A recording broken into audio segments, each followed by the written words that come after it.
Tribuners, kembali lagi sama aku Anissa Handayani di Ngobrol-Ngobrol di Balik Layar Tribun Jakarta.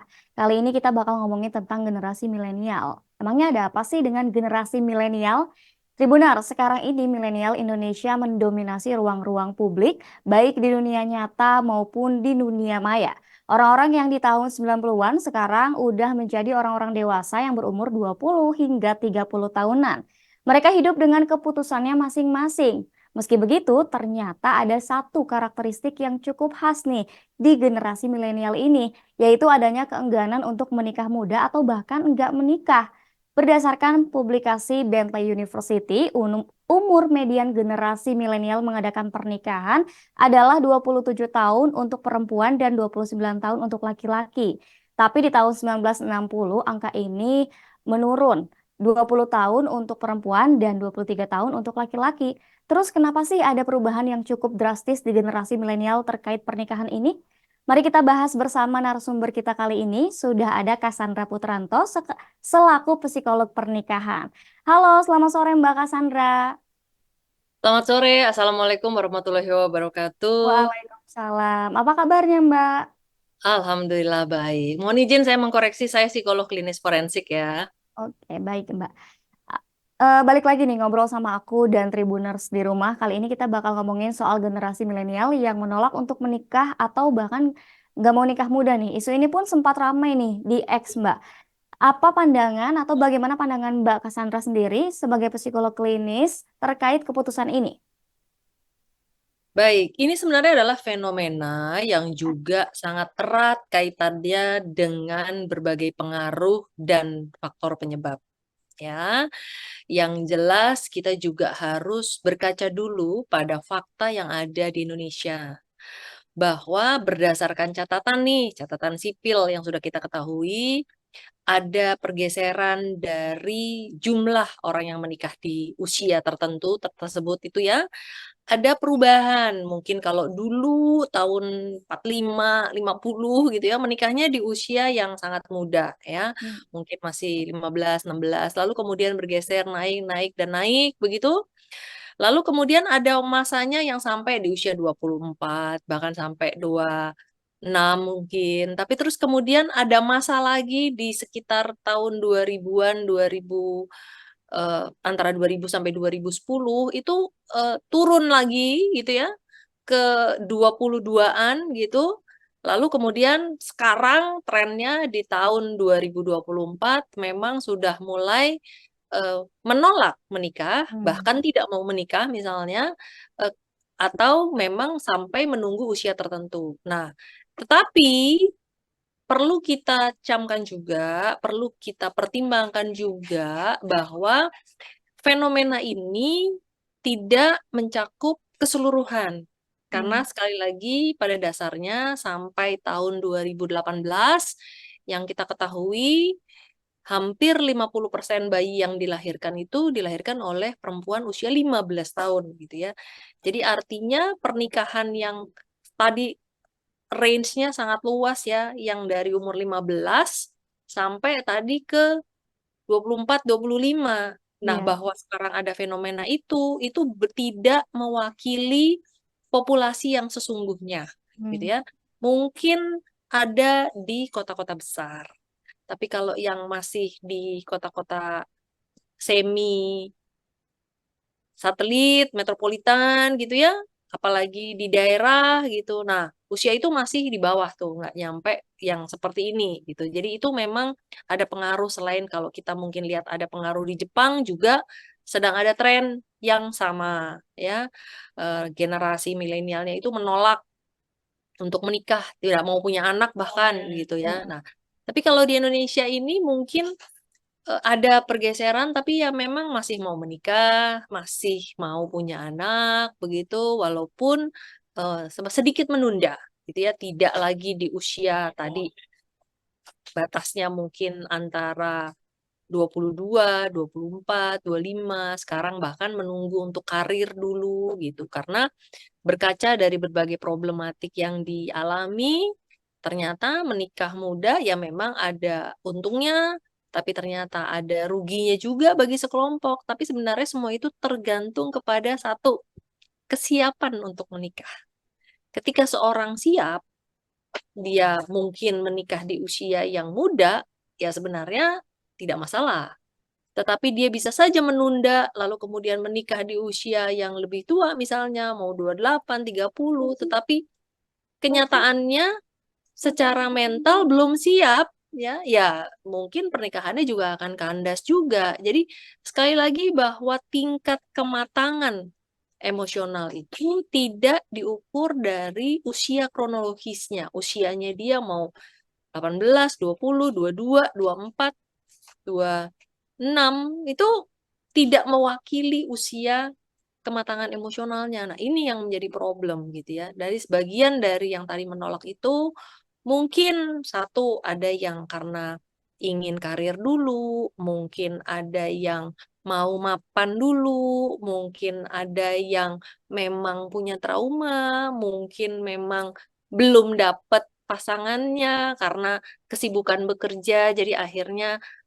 membatasi kesempatan untuk bisa mendapatkan pasangan misalnya. Nah, itu juga akhirnya banyak juga muncul aplikasi-aplikasi untuk perjodohan dan lain sebagainya untuk memudahkan orang dapat jodoh gitu. Jadi alasan itu banyak sekali gitu. Tapi yang jelas ada juga pengaruh dari nilai-nilai yang sedang berkembang baik di dalam negeri maupun di luar negeri sehingga akhirnya terutama generasi milenial di kota-kota besar mungkin akhirnya menunda perkawinan dengan berbagai alasan. Oke, baik Mbak. Betul sekali, aku setuju banget nih. Tadi apa yang udah disampaikan sama Mbak. Berarti fenomena ini tuh hanya mewakili sebagian kecil dari kaum milenial aja, nggak semuanya ya Mbak. Betul. Nah, tadi kan alasan-alasannya udah disebutkan dari trauma atau mau mengembangkan karir dulu, bahkan mungkin ekonominya ya Mbak. Tapi Mm-mm. sebenarnya lebih rawan milenial wanita atau pria sih Mbak yang berpemikiran seperti ini tuh? Ya, memang persoalan ini akan muncul pada eh, perempuan, ya, karena kan perempuan punya keterbatasan waktu. Ya, nanti kalau misalnya habis menikah, dia harus punya anak. Nah, biasanya kan nggak mau cuma punya satu, mau Hmm. dua atau tiga. Nah, sementara dalam batasan itu juga harus ada jeda gitu ya, nggak bisa tiap tahun gitu ya, minimal kan apalagi kalau ternyata melahirkannya tidak bisa spontan, bukan pilihan loh ya, ini masalahnya kalau emang bisa ada pilihan kan mungkin akan menyenangkan, tapi ada perempuan-perempuan tertentu yang memang punya komplikasi sehingga terpaksa harus melahirkan dengan cara sesar misalnya, nah itu kan ada batasan yang tidak boleh kurang dari 2 tahun gitu, nah jadi kan seorang perempuan dia harus bisa selesai menjalankan tugas untuk melahirkan itu sebelum usia 40 untuk bisa melahirkan anak-anak yang sehat gitu. Nah, tapi Iya. tentu saja kembali lagi itu yang harus dipertimbangkan. Nah, semakin tertunda usia para perempuan ini, tentu mereka akan punya masalah dalam mengelola dan mengatur jumlah anak, kehamilan dan kemudian melahirkan, jadwal melahirkannya dan lain sebagainya. Nah, tetapi yang jelas kembali lagi bahwa tadi baik perempuan maupun laki-laki bisa saja mereka punya pikiran tersebut gitu ya. Jadi sekali lagi seperti saya sebut alasannya bisa macam-macam mulai dari tadi ada yang menunda karena memang ingin mapan, ada Hmm. yang ingin punya karir dulu, ada yang memang belum dapat, ada yang karena trauma, ada yang karena tren. Jadi macam-macam. Nah, tentu saja kita harus tahu dulu penyebabnya apa supaya kita bisa memberikan solusi bagi kaum kaum milenial yang mungkin mengambil keputusan untuk menunda perkawinan ini, begitu ya. Tapi yang jelas tentu saja eh, yang paling banyak terakhir ini adalah faktor biaya, ya. Karena sekolah mahal, beli susu mahal, pakai pampers juga mahal nih kalau pakai pampers dan lain sebagainya, gitu kan. Jadi biaya yang harus ditanggung oleh pasangan itu menjadi salah satu pertimbangan untuk orang-orang ini menunda perkawinan. Berarti mereka yang berpikiran seperti seperti ini tuh berpikirnya visioner mungkin ya Mbak, lebih jauh ke depan atau mungkin bercermin dari kasus-kasus yang mereka lihat sebelumnya. Mbak, tadi kan Mbak berbicara tentang aplikasi Biro Jodoh yang membantu mencari jodoh. Nah, Mbak sendiri setuju dengan adanya aplikasi ini? Terlepas dari banyak hal minusnya juga ya, Mbak. Begini, untuk pertanyaan itu, saya harus memberikan analogi seperti pisau. Hmm, Pisau itu bermanfaat tuh kalau kita gunakan sesuai dengan manfaatnya, ya. Memotong, membuat sesuatu itu dengan pisau itu kita bisa bisa maksimalkan sesuai dengan kebutuhan kita. Tetapi pisau juga kita salah gunakan. Nah, sekali lagi aplikasi ini bisa membantu terutama tadi yang sudah saya katakan ketika mereka sibuk bekerja dari pagi. Kita bayangkan saja nih, dari jam 6 harus bersiap, jam 8 masuk, pulang kantor, ditambah lembur, pulang mungkin jam 8, nggak punya waktu untuk ketemu orang dan lain sebagainya. Nah, bisa jadi akhirnya perlu untuk adanya aplikasi-aplikasi sosial media yang bisa membuka wawasan, perkenalan, interaksi, komunikasi, dan lain sebagainya. Tetapi apapun itu pasti bisa disalahgunakan. Nah, tentu saja penyalahgunanya yang menjadi bermasalah. Ada orang-orang tertentu, oknum-oknum tertentu yang mungkin menyalahgunakan aplikasi, sarana, atau apapun yang sehingga akhirnya menjadi merugikan orang lain yang tentu saja ini yang harus diwaspadai oleh kita oke. semua. Baik, Mbak. Nah, tapi jika kaum milenial ini memilih untuk menunda pernikahan, bahkan nggak menikah nih, dampaknya terhadap mental dan psikologis mereka sendiri itu apa sih, Mbak? Tentu ada ya, tapi sekali lagi bahwa harus ada pengetahuan kita sendiri harus mengetahui kondisinya ya profil psikologi seseorang nih gitu karena setiap orang tuh kan pasti punya latar belakang yang berbeda alasan Ya, dia untuk menunda pernikahan itu apa kemudian tekanan yang datang itu apa lalu dampaknya seperti apa itu sebenarnya bisa dihitung dari situ sebenarnya bisa dipertimbangkan dan diperkirakan dari situ gitu tapi kalau kita tidak tahu tentu kita tidak bisa menggeneralisir bahwa semua orang akan mengalami hal yang seperti itu. Tapi yang jelas saya sepakat tadi ya, ketika ada pengalaman, pengetahuan tentang adanya kegagalan, apalagi ya. kemudian alami sendiri, dilihat sendiri, tentu akan menimbulkan ketakutan ya bagi orang-orang. Nah, ini juga yang tentu harus dipertimbangkan. Belum lagi kalau ternyata tadi kesiapan untuk menikah itu masih terbatas. Orang-orang ini belum siap untuk menikah. Usia kematangan emosional ini ya eh, tidak berbanding lurus dengan usia kronologisnya gitu. Mental age itu tidak berbanding lurus dengan chronological age-nya.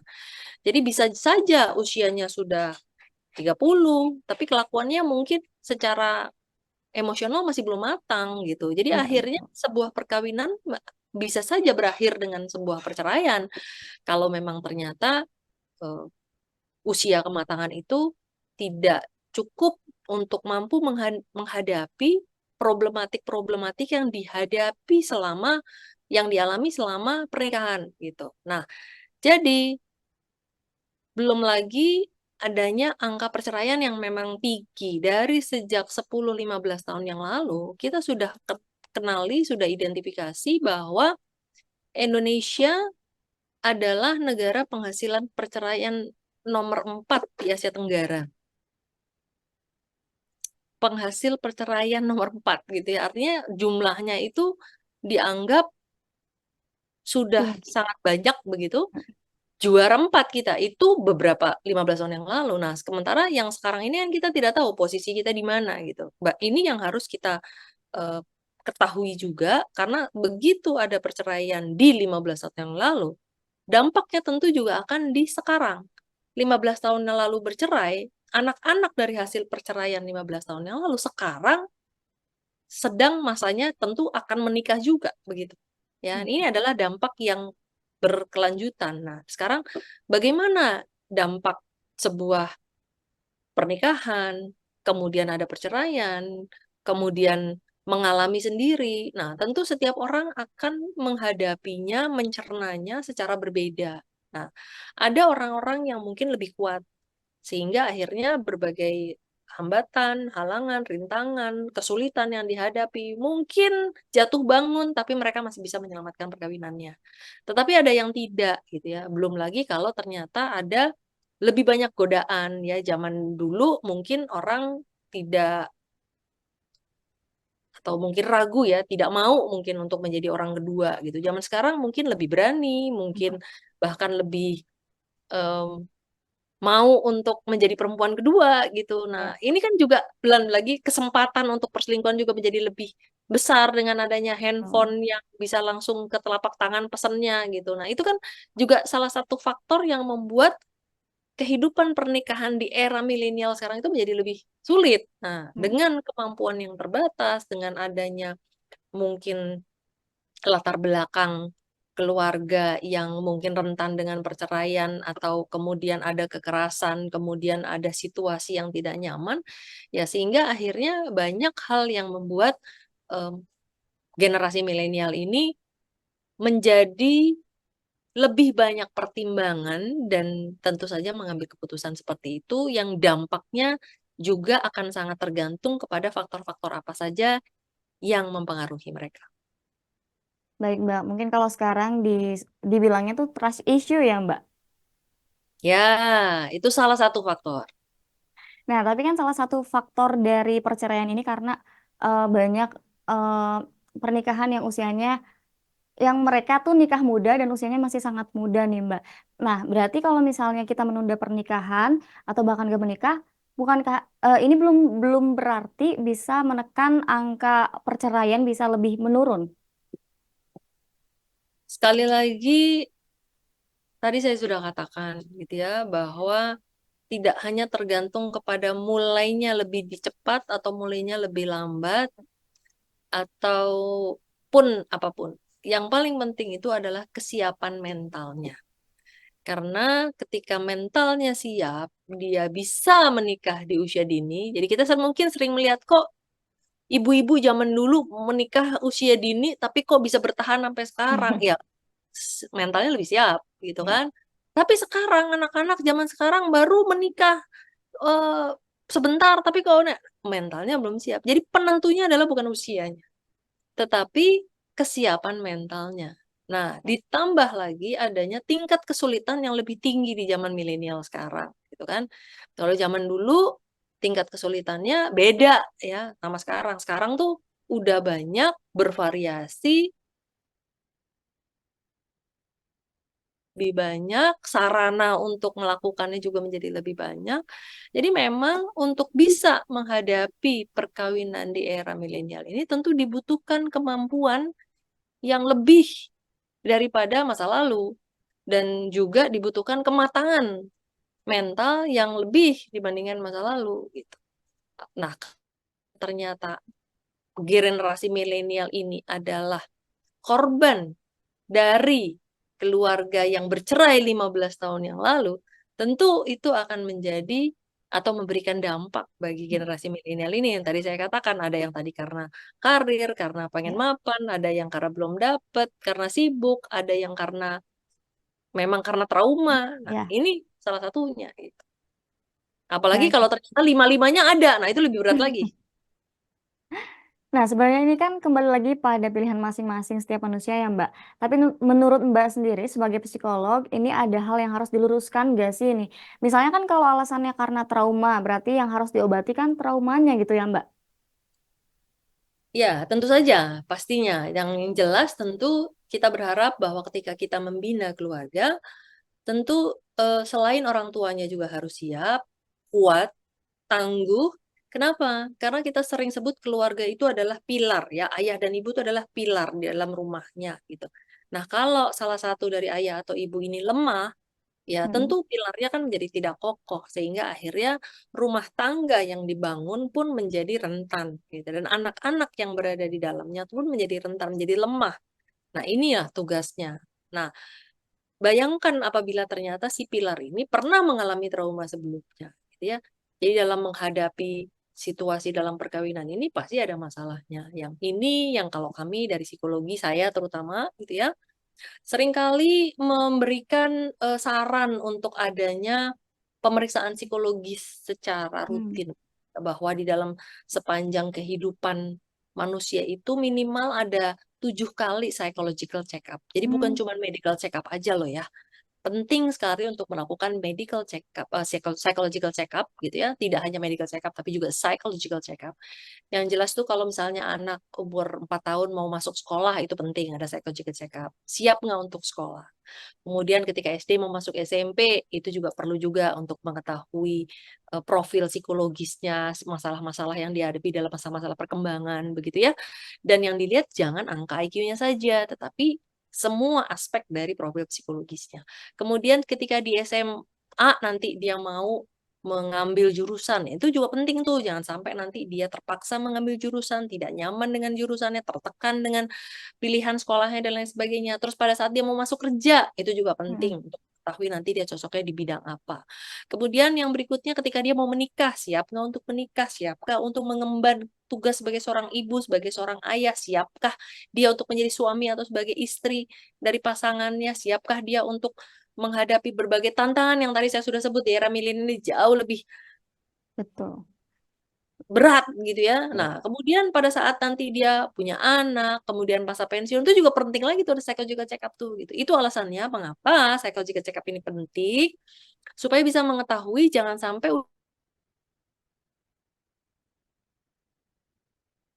ketahuan tuh apa sih yang sekiranya menjadi alasan mengapa seseorang menunda gitu ya. Kalau menundanya memang masih termasuk batasan yang wajar, yang memang bisa diterima, begitu ya, ya nggak apa-apa. Tapi kalau misalnya ternyata terdeteksi ada trauma, nah, kalau ada psychological check up dari kecil ini tadi, nah tentu harus ada upaya untuk healing traumanya, gitu ya. Trauma healing ini sangat penting menyusul dari assessment psychological check up ini, lalu dilakukan solusi, lakukan terapi-terapi trauma healing untuk mengobati trauma yang mungkin supaya Hmm. dia bisa pulih supaya bisa minimal mendekati situasi normal atau situasi sebelum traumanya supaya dia bisa menghadapi lagi kehidupan di masa selanjutnya. Nah, tapi kalau tidak ada psychological check up, tidak ketahuan problematiknya, tidak ketahuan ada masalah. Nah, itu seringkali masalahnya numpuk, numpuk, numpuk, numpuk, numpuk.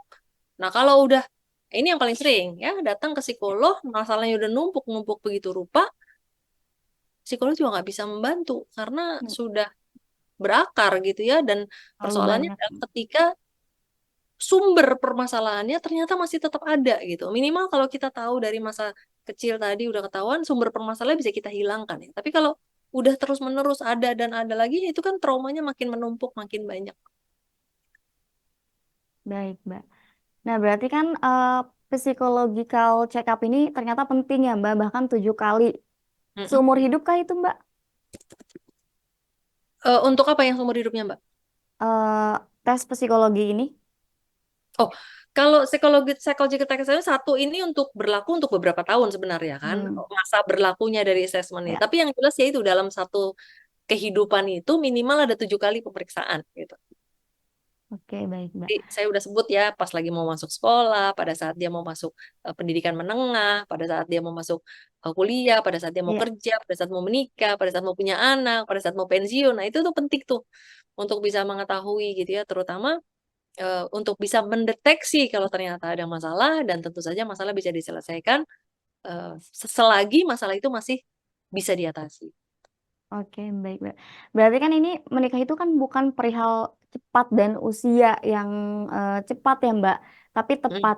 Nah, ada nggak sih tips dari Mbak Cassandra ke depannya nih terkait mindset dalam pernikahan untuk generasi milenial atau Gen Z nih, Mbak? mm. Sekali lagi, usia kronologis Ya. tidak menjamin, gitu ya. Nah, jadi kembali lagi kalau kita memang akhirnya kalau BKKBN pun menentukan bahwa usia boleh menikah itu umur 19 untuk perempuan, wanita dan laki-laki umur 20 misalnya, itu pun sudah digeser ya. Tadinya kan Iya. 16 dan 17 sudah digeser pelan-pelan itu naik dan meningkat. Bahkan ada sebuah wilayah di Indonesia ini yang mengharuskan untuk menikah tuh harus punya ijazah SMA gitu.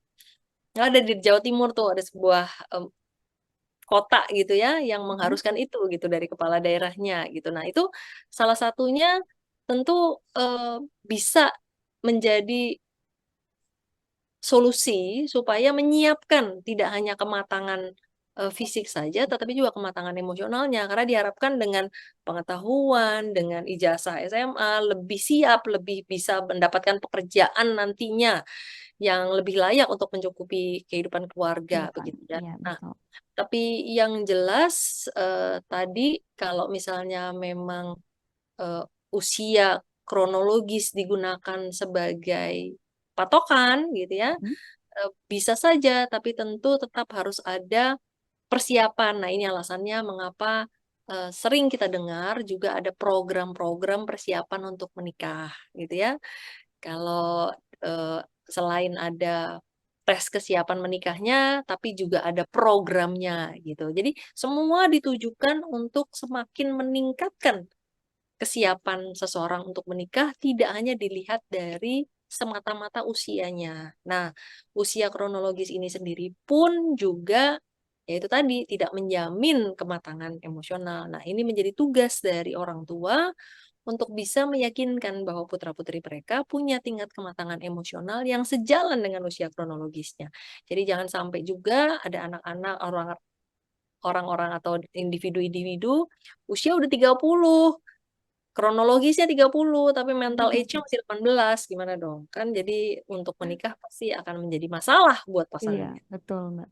Berarti diperlukan juga peran dari orang-orang terdekat, orang-orang sekitar kita ya, Mbak. Iya. Ya. Baik, Mbak Cassandra Putranto, menarik sekali perbincangan kita kali ini. Terima kasih banyak atas ilmunya. Saya dan Tribuners di rumah tentunya juga jadi lebih aware nih lah, tentang mindset apa yang seharusnya ditanamkan sebelum dan sesudah menikah bagi generasi milenial dan Gen Z. Karena saya juga termasuk generasi milenial nih, Mbak. Namun sayang Hmm, sekali karena waktu kita terbatas, rasanya saya harus menyudahi dulu nih perbincangan kita kali ini. Semoga bisa berbincang kembali di lain kesempatan. Semoga sehat selalu, Mbak Cassandra. semoga sehat selalu, Mbak. Semoga hadirin juga punya inspirasi dari apa yang kita bicarakan sore hari ini. Amin. Amin. Baik Tribuners, itu dia tadi episode ngobrol kita hari ini. Saksikan episode ngobrol kita yang lainnya hanya di YouTube Tribun Jakarta. Saya Anissa Handayani, pamit undur diri. Sampai jumpa. Halo Mbak, Mbak.